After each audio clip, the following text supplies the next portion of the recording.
there is a military checkpoint that has been there for at least 5 years. This military checkpoint is populated with not less than 15 soldiers, I think headed by a captain or thereabout. I'm not specific, I don't know the exact rank of the officer in charge, but there is a permanent feature of the Nigerian army located in Yelwata. So it becomes difficult to understand how these attacks would go on between 10 to 11 p.m. midnight and last for hours all the way to the early mornings without any intervention by this very formation that is right at the doorstep of Yelwata. Dr. Bati, if you move from Nasarawa State to Benue, Yelwata is on the road. It is not a village, maybe a kilometer. No, it is directly on the road. It's one of those villages where the Catholic church is by the road, the primary school is by the road, the market is by the road, and everything is by the road. And if you look at the pictures, for the houses that were burnt, broken down, and killed, and the people that were killed inside those houses, you could simply look at them in their rooms and then take the camera all the way back to the road. It's difficult to understand, and for us in Guma local government, we're in a state of shock and perhaps feeling like orphans, feeling abandoned by those who have the responsibility to protect and safeguard the lives of our people and their properties. Now, we have a situation where a few weeks ago, when these same killings happened in Daudu and a couple of other places in Agan, Mr. President, President Bola Ahmed Tinubu had directed that the Chief of Army Staff should relocate to Benue State and resolve this matter. I can tell you that, yes, the Army chieftain got to Benue State, met with his officers, because Benue State hosts two army formations. There is the Nigerian Army School of Engineering, and then there is the 72 Special Forces Battalion. All of them are in North Bank. Agan, the village that was attacked a week or 2 weeks ago, is 200 meters away from the fence of the 72 Special Forces Battalion. Now, when the military chieftain got to Makurdi, he met with his people, and in awaiting his arrival, stakeholders had been put together. The Tortiv, the Ochidoma, religious leaders, chairmen and youths, people of thought, and all stakeholders in the security sector were assembled at Government House so that they will have an interaction. I tell you, the man did not spend a minute with them. After meeting with his army, meeting with one or two other peoples, and meeting with the governor, he simply left. We don't know whether he was still in Benue. We don't know whether he returned to Abuja. But all we know is that for the Tortiv and the Ochidoma and the first-class chiefs that came from all the local governments that are affected by this violence, the man did not meet with them. And then you have a situation where we understand that perhaps the army acts on orders. But how can you not act when there are gunshots right on your doorstep? It creates situations for us. Now, for yesterday, the protest that happened in Makurdi, it was one of those times that you sit and you wish that you were around to be part of that outing, because that is the only way the people can express the angst and the emotion that has built in them to witness these kind of things. But again, the way everything happened and eventually got a little bit disrupted and all of that, we are at least hopeful and grateful that we had the opportunity to come out and express ourselves. Amen. The point here is this: if you are following this, Tifnumbu APC, Ebekebe, the blood-sucking group of monsters, they don't give a damn. Like, they just don't give a damn. And that's very, very deep. You understand? Like, it's not like they are blind or deaf or so. No, they are seeing what is going on. People have said many times that when you look at some of the communities attacked by these terrorists, right from, Kaduna, southern Kaduna, straight to Yobe, Adamawa, what do you call this place, Taraba, then come down to Benue, go to Plateau, Niger, and all these places. Most of these places where the communities attacked, they are not really far from military formations. And the attacks will last hours. Hours. The people on ground, they have met the supposed people who are to be responsible for their own security, and they are telling you that they don't care. They've seen them firsthand. They don't give a hoot or damn. So somehow it is believed that there must be somebody who give them that kind of order. Because the guy who is the chief of chief of defense staff, I became Christopher Musa, your CDS, I've been a COS. I don't know. They all have these titles, useless titles. Generals, we never fight any war. Now only in Nigeria you will see generals. There is, if you come to Britain, right? If you go to any country in Europe and you meet their soldier, they will tell you of different missions they've been to. Because you have to go on a mission somewhere. You know what I mean? Like it is. Nigerian army, the criminal pot belly rogues that are working, they are using walking stick to walk. They are generals without any war. Never. They are not interested. So that's somebody, because the job of a soldier is like a complete gentleman, trained enough to have all kind of skills that you see these skills you go on and acquire maybe in the university to get a degree. A soldier is made and built, right? So be like a degree holder. It is actually a degree for you. Professional job. But these rogues, they are not soldiers. They are just the establishment's whip boys. You get what I mean? Their intention is not to protect Nigeria or defend Nigeria. That is just word of mouth. These rogues. Their intention is to protect the regime, protect the criminals in charge of the contraption. That is their primary goal. So when it comes to the citizens, there's no soldiering or soldier spirit in them. That these rogues, Abi.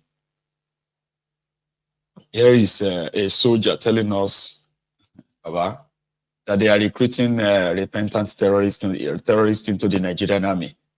And that has led to further compromise of the Nigerian army and security intelligence community or so, right? And they are telling you that they are fighting terrorism. No, they are not. They are managing it. Prof. Good morning, gentlemen. One of these problems we are having in the armed forces today is because we give the enemies chance to outsmart us. The 48 Laws of Power, number 22, page 163, says, use the surrender tactics to transform weakness into power. Now, you send our soldiers to battlefield, and along the line of the battle, the soldiers overpowered the bandits or the Boko Haram. Because they have been overpowered, they now applied the 48 Laws of Power by surrendering. Now, the soldiers now applied the military rules of engagement and decided not to fire them because they have surrendered. At this stage, they got them arrested in order to investigate them and get more of their secrets. Now, instead of focusing on getting their secrets, the government now retained them and said they are repented Boko Haram. You enroll them into the army, you are paying them salary and train them, giving them more secrets of the soldiers.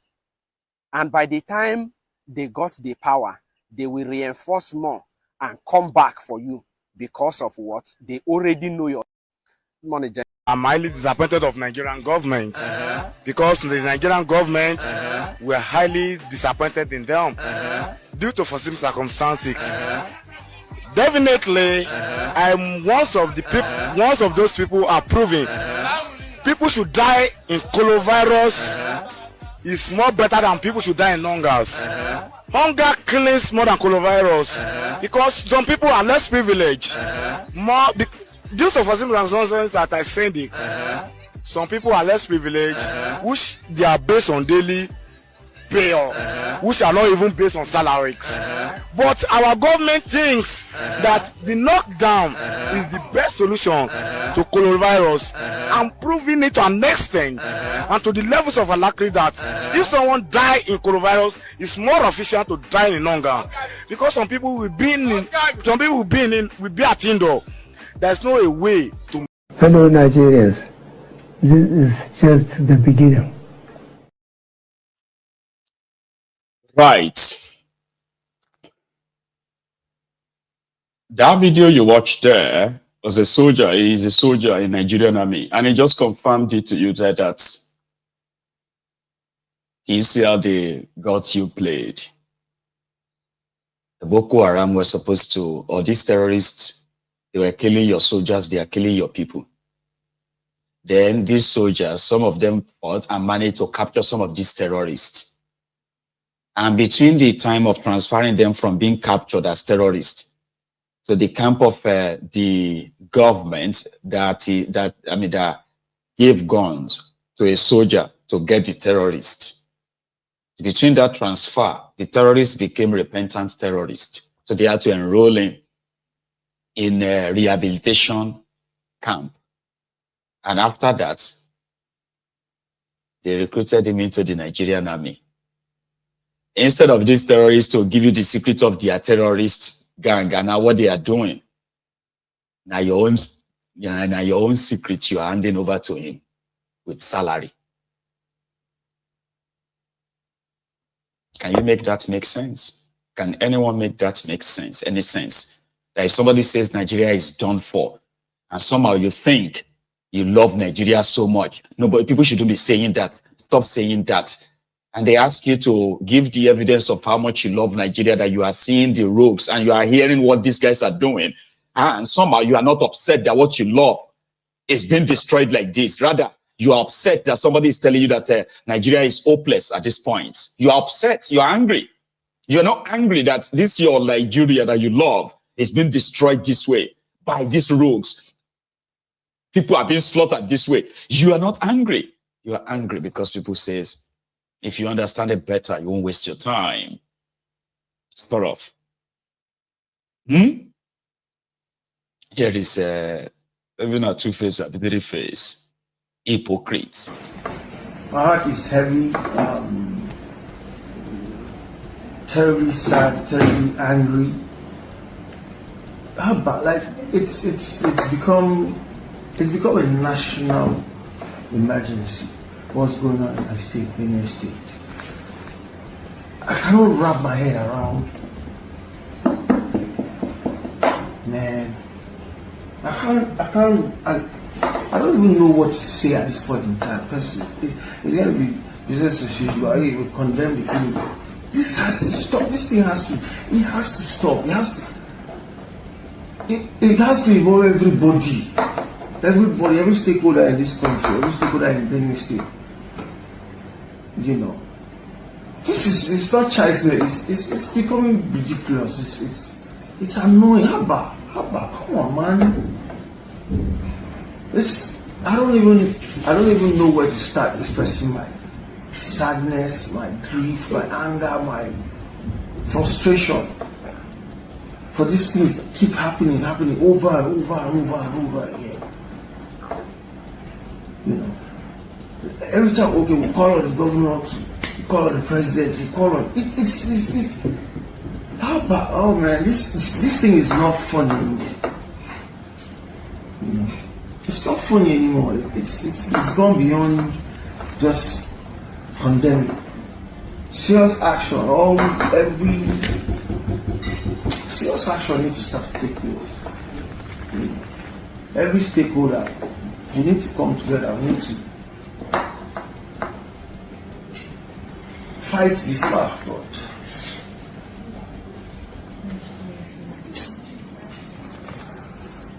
We just need solution B.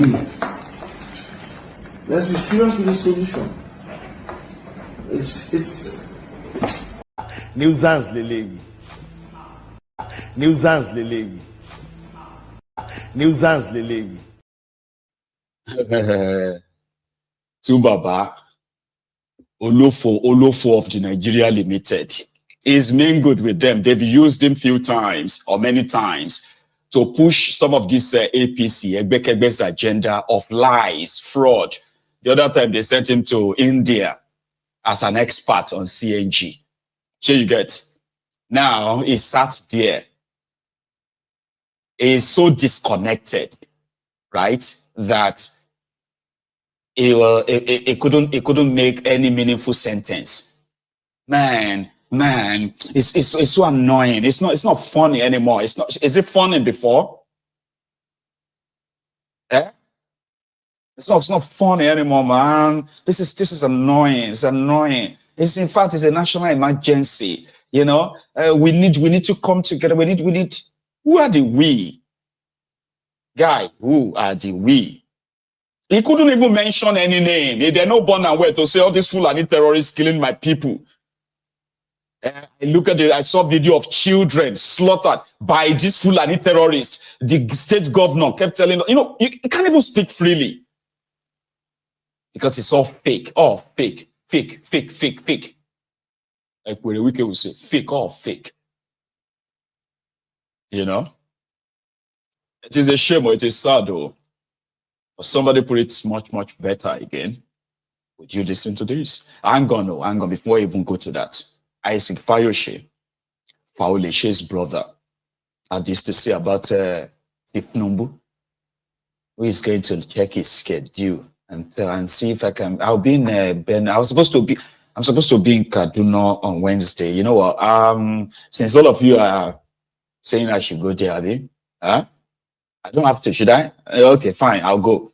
Maybe Wednesday I'll check my time. You're press idiots. In 2025, our FCT minister is commissioning giving Abuja people water. Water, can you imagine? Water in 2025. Abuja at 60 years old and Nigeria at 60 years old. Abuja is not Ekiti or Ogun or is well structured. All those things have been laid there. You just connect. You are calling president to come and commission water in 2025, taking canopy, putting gun, drums, people are dancing.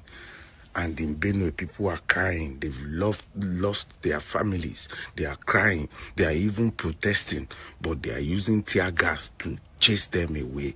Peaceful protests. They are chasing them away. They are beating them, and they don't want them to cry. They don't want them to show that we are sad. You have lost your family.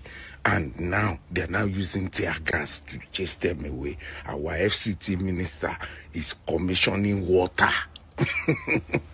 We don't pray, our mouth don't peel. We never ready. Now water, bowl.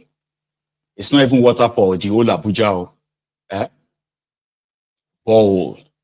Because where the wiki says it wants Tifnubu to commission 17 projects so that Tifnubu's enemies can have high blood pressure, HBP. So that you can have IBP. They shut down the motorway. They shut down the express, Lugbe Express. So go and commission this borehole. President of a country.